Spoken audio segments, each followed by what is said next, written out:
जय जगन्नाथ प्रिय दर्शक बंधु मुझे त्रिवेदी बनज महाराज आपण मान स्वागत कर राधारानी एस्ट्रोलॉजी सेंटर को।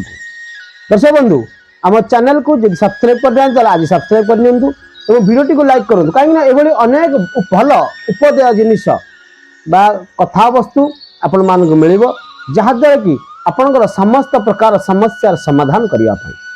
आज जानिबा वास्तुशास्त्र अनुसार लुणर महत्व कौन रही। आपड़ जानते लुण तो सब बेले खाद्य खाइबा बेले ही व्यवहार करा जाए कहीं खाद्य पदार्थ बिना लुण रे से स्वाद आसेनी किंतु ए लुण मध्य आपन को धन दे पारे ए लुण मध्य आपन को धनी करि पारे से विषय आमे जानिबा।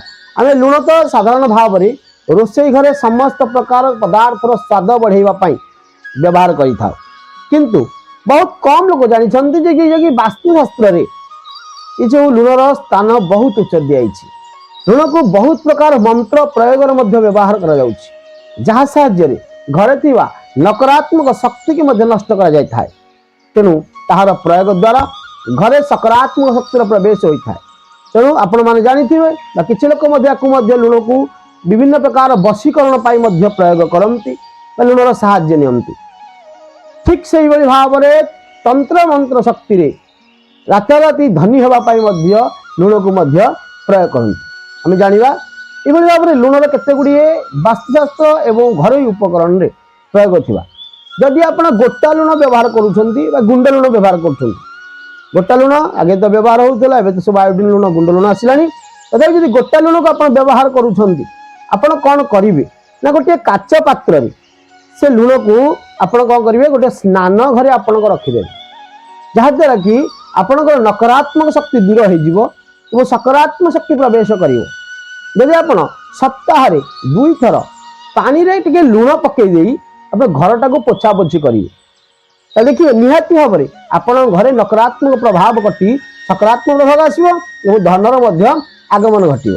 तेणु घरे सकारात्मक शक्ति वृद्धि होगापी आप लुण मध्यम आप घर को परिष्कार करते। लुण पानी रे आप हाथ गोड़ धोइबे आप शरीर मध्य फ्रेश रही लुण पानी रे गाधोई सारे भल देखिए आप निद भी हम देखो जी आप कौन माने समुद्र कूल हो कि नदी पाखे चिल्लिक जो लुणी हवा आसे से जगह देखिए शोबे आपन को पूरा निद सुख निद आसो। तेणु आपड़ कौन करेंगे जी लुण को आप अल्प उषुम पानी रे लुण को पकईकी कुली करेंगे देखिए आप जावतीय पाटीर रोग आपणकर भल हो। तेणु लुण को आपड़ जी हाथ गोड़ धोईकी शोबे लुण पानी टे उषुम पानी आपको भल निद लगे। शिशु सप्ताह गोटे थर लुण मिशा पानी रे गाधंतु देखिए छुआ जदि बाहर कौन नजर लगुच से नजर लगे। तेणु लुण को आ गए उपाय कहूँ लुण को आप गोटे काच पात्र रखी कौन करेंगे ना 5टी लवंग सहित रखिदेवे देखिए आप घरे निहाती भाव में धनर वृद्धि घटे।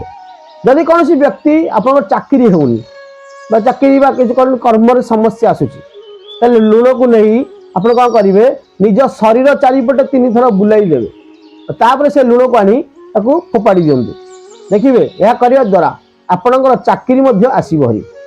तेणु ताले आम लुण को केते प्रकार फायदा मिले आम बर्तमान आज जानले। तेणु यही अनेक वीडियो देखापी आम चैनल टी सब्सक्राइब करूँ वीडियो को लाइक करूँ। जय जगन्नाथ।